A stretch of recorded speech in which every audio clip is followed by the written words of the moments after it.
Headed is what? Silopod, zygopod, and autopod. These are the proximal, middle, and distal segments of the limbs. Proximal, middle, and distal segments of the limb. They are called as silopod, zygopod, Z-E-U-G-O, zygopod, and autopod, the distal segments. Silopod consists of one bone, the humerus or the femur. The zygopod consists of two bones, radius ulna in the upper limb,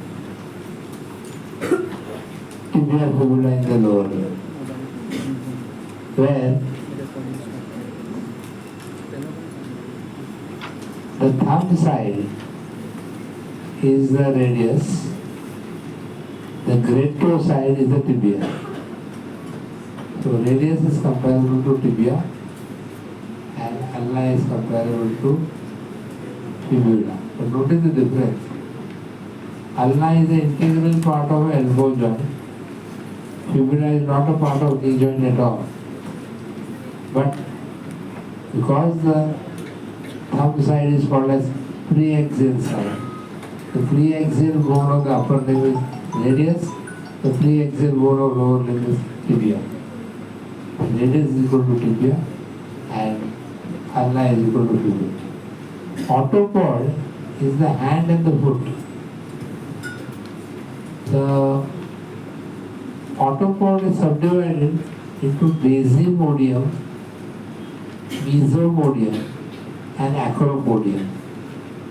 Autopod is divided into basimodium, mesomodium, and acropodium. Basimodium consists of three carpal bones, scaphoid, lunate, triquetral. Remember, pisiform is a 6-point bone, not included in this list. That is the way because of friction. Otherwise, there are three proximal bones, which is basimodium. Mesomodium is the distal row of carpals, 4 bones. And acropodium is the 5 bones, metacarpals. The phalanx is a row of shoulders that is variable from different species of animals. So, you have got a very particular manner of the number of bones, 1 followed by 2, followed by 3, followed by 4, followed by 5. Scaphoid, lunate, triquetral is equal to, in the lower limb, talus, posterior tubercle of talus, and calcaneum respectively. So talus is equal to scaphoid, posterior tubercle of talus is equal to lunate, and calcaneum is equal to triquetral developmentally. In the distal row, medial cuneiform of the lower limb is comparable to trapezium, which articulates with the first metacarpal, first metatarsal. Intermediate cuneiform is equal to trapezoid, which articulates with second metatarsal, second metacarpal. Lateral cuneiform is equivalent to capitate, which articulates with third metacarpal, metatarsal. The hamate of the upper limb is comparable to cuboid of the lower limb, both of which articulate with fourth and the fifth metacarpal, metatarsal. So, see the uncanny similarity of the upper limb with lower limb. Lower limb has got an additional bone called navicular. This is in between the proximal and distal row. So they are called as central row. Navicular is equal to the distal part of scaphoid. Scaphoid bone has got a proximal portion and a distal portion. separated by what is called as waist of scapula. Waist. W-A-I-S. And remember we said that the proximal part of scaphoid undergoes avascular necrosis because the blood supply comes from the distal side. The distal part will get the blood supply. The proximal part gets affected. And the distal part of scaphoid is actually navicular bone of the lower limb. Okay? People in humans also call scaphoid as os radiale. Os radiale. Lunate as os intermedium. Tricutal as os ulnare. The talus is called as os tibiale. The posterior tubercle of talus is os intermedium. And the calcaneum is os fibulare.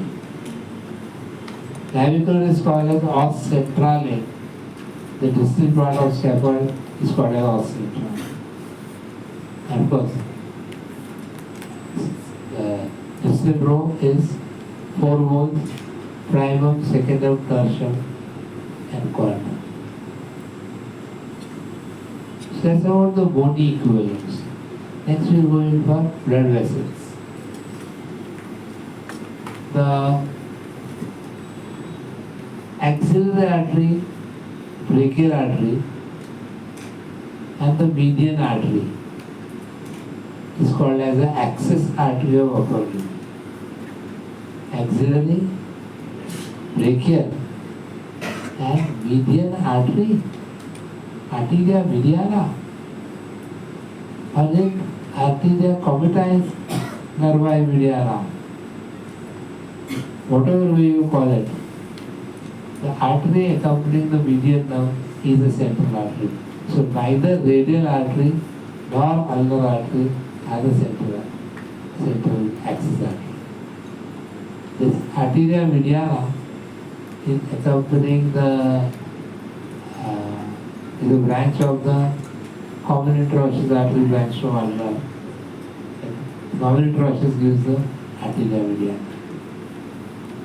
In the lower limb, the axis artery is inferior gluteal artery, not the femoral.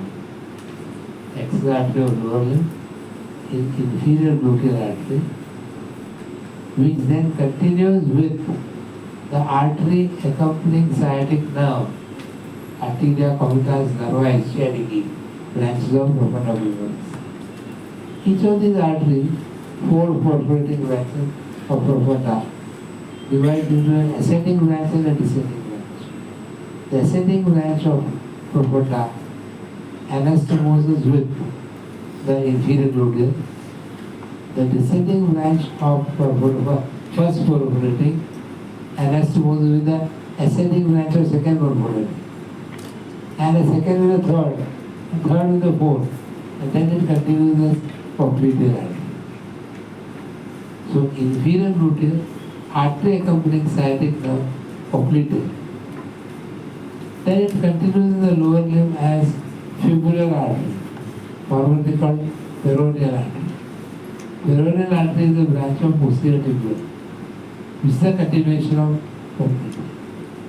So the peroneal artery, now called fibular artery, is the axis artery, which originally continued as dorsalis pubis. So, why has the axis artery become so small in adult humans? Inferior gluteal and the perforating branches, they lie on the convex side of the lower limb. Usually, when you are sitting, the hip joint is flexed. In that case, inferior gluteal is getting stretched. Arteries cannot tolerate stretch. Arteries have to go along the concave part so that it does not get stretched. Luckily, axillary brachial, they are already on the concave side of the upper limb. So they continue to remain as axis artery. Inferior gluteal cannot remain because when an artery is stretched, its diameter decreases diameter decreases, nutrition to the part decreases. So new artery has been created which is lying along the concave part of the hip, and that's called femoral. This femoral winds around and joins the popliteal. So femoral joining popliteal is a feeder for the lower limb, not the axis artery. Then popliteal giving rise to posterior tibial, which gives a branch called fibula, that is equivalent to arteria mediana. So that's about the blood vessel. Venous drainage is somewhat similar. Most of the veins in the limbs are carried by veins which lie between skin and the fascia, and in the superficial subcutaneous veins. The preaxial vein of the upper limb is a long cephalic vein which joins axillary. The postaxial vein of the upper limb is a short basilic vein which then joins the brachial vein. Exactly similar, the preaxial vein on the lower limb is a great saphenous vein which is along the great toe side. It's a long vein, joins femoral in the thigh, whereas the short saphenous vein is along the lateral border of the foot, joins the popliteal vein. The next is the muscles.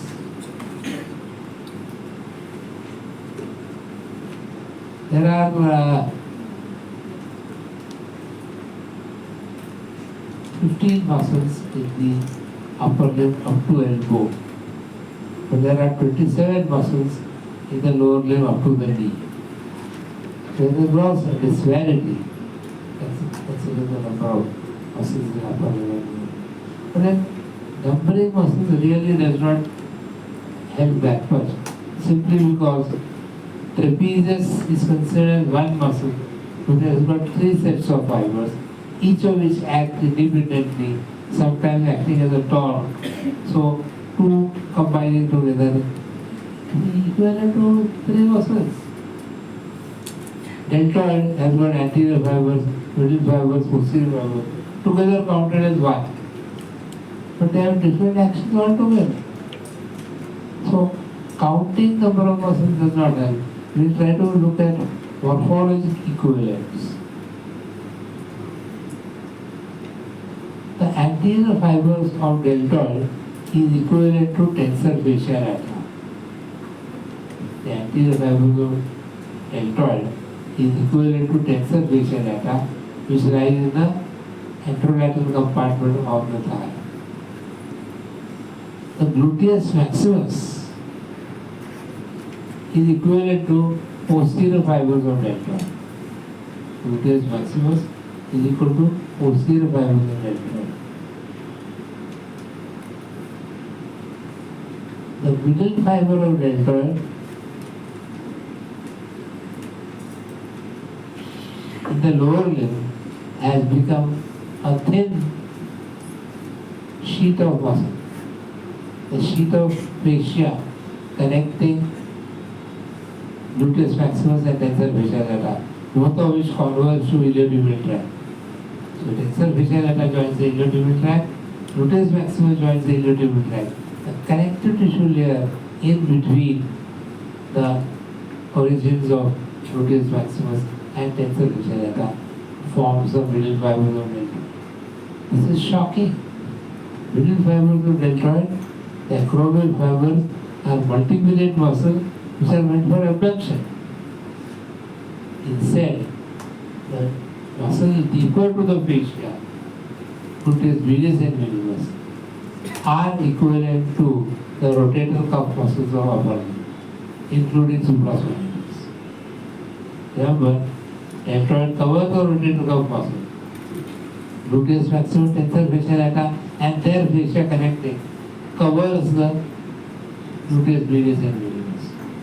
Gluteus medius and minimus are equivalent to rotator cuff, of which the gluteus medius is equal to supraspinatus. The hamstrings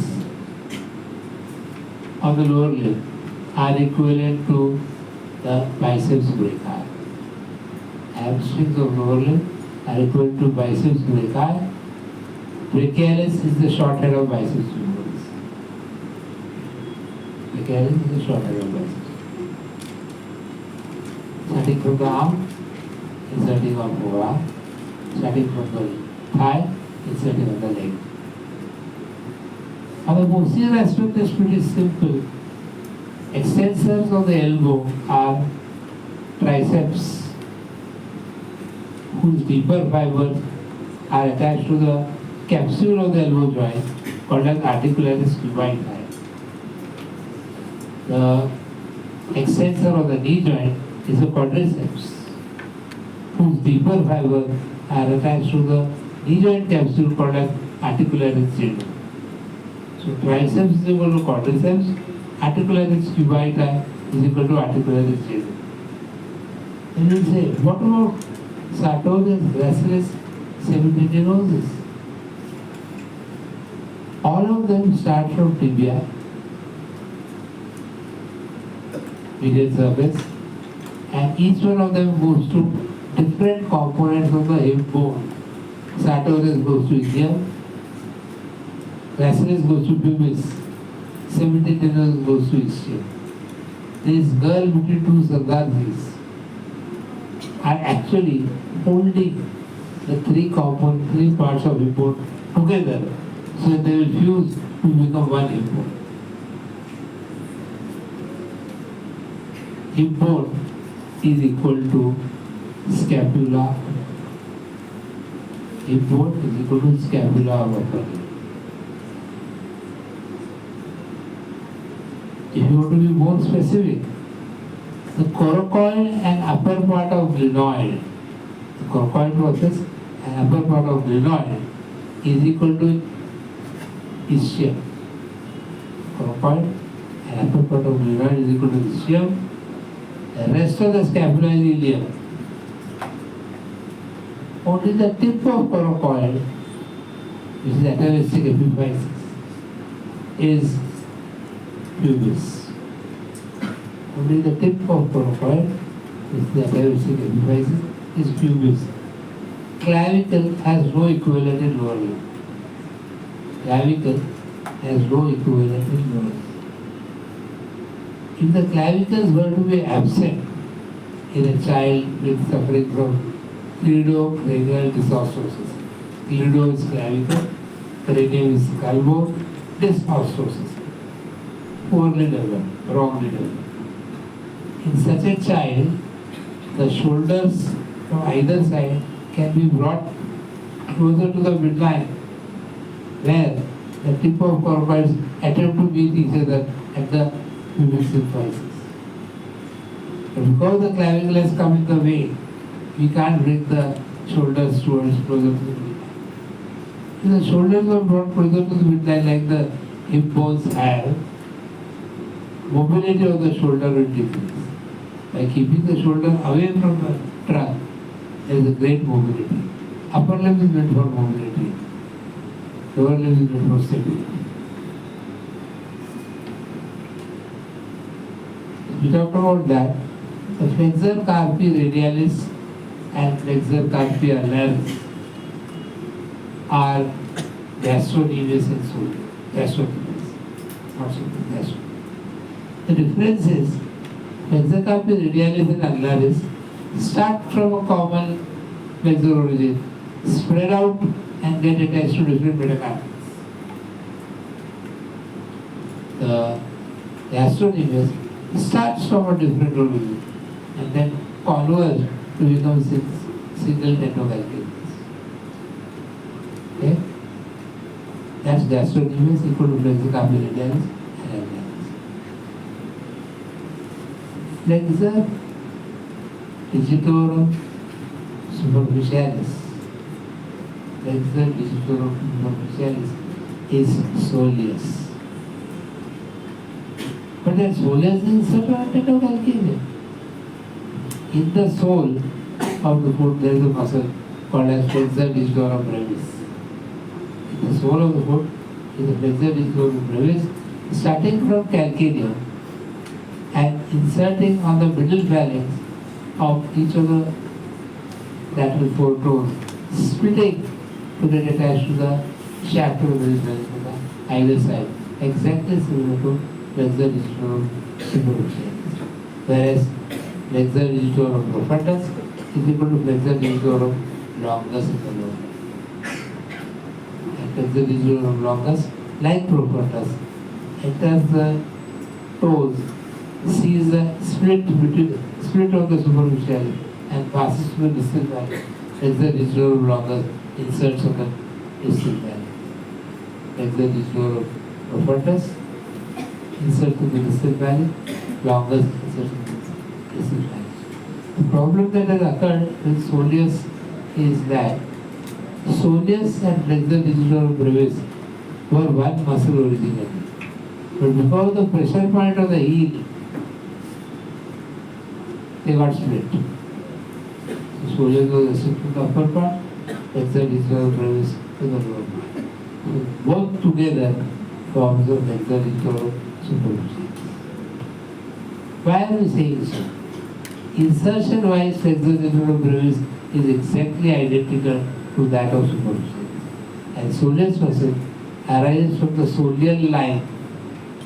Flexor digitorum superficialis also has got an origin from the oblique line on radius. And soleal line is on the tibia. Crossing the knee joint ventrally, starting from the preaxial bone of the lower limb, the tibia, going upwards and laterally towards the femur. Lateral border of femur is post-axial border of femur. So from the post-axial border of femur, crossing the knee joint ventrally and inserting on the preaxial bone is popliteus. Starting from the post-axial border of femur, crossing the knee joint ventrally, inserting on the preaxial bone is femur, which is morphologically and developmentally equivalent to the muscle which is arising from the medial border of humerus, crossing the elbow joint ventrally and inserting on the radius, the pronator teres. Obviously, they are only morphologic equivalents because no human ancestor, immediate or remote, could ever provide their lower limbs. So they are only developmental equivalent, morphological equivalent, not functional equivalent. And because you can't pronate your lower limb, pronator quadratus, which is a pure pronator, has no equivalent in lower limb. Because you can't pronate your lower limb at all. Exactly similarly, you can't oppose the great toe to the other toes, like the thumb can oppose to the other finger. No wonder opponent's muscle is missing in lower limb. It is not there, it should not be there, because there is no role. The sole of the foot has got muscles equivalent to thenar muscles, has got muscles equivalent to hypothenar muscles, has got lumbricals, has got introshaft, all somewhat similar that you will learn when you are studying the soul. You can actually, their names are also predictable as is there in the upper. So the equivalence is very easy to understand and see. You know what? I read a sentence, it states, the attachments of individual muscles of the sole of the foot is omitted from syllabus.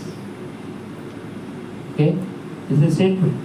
Attachments of individual muscles of the sole of the foot is omitted from syllabus. You know, students have a habit of reading lesson and lesson. So they said, hey, did you hear? The attachments of the muscles of the sole of the foot is omitted from syllabus. They have skipped the word individual. As a group, you should know the attachments. But individually, you did not know that. Next person tells us, did you hear? Muscles of the sole of the foot is omitted from syllabus. That means attachment is gone. Versus on the soul of the foot. Then next person tells us, did you hear? Soul of the foot is omitted from syllabus. And finally it is this foot is omitted from syllabus.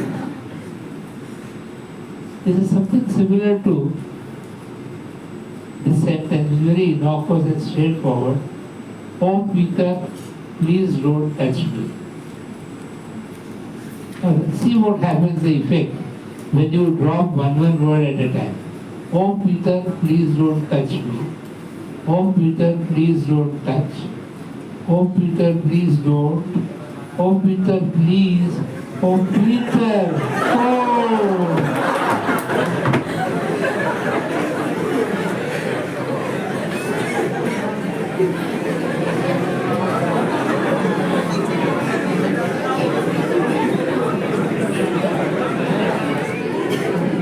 The equivalent of nerves is based on muscles that it supplies.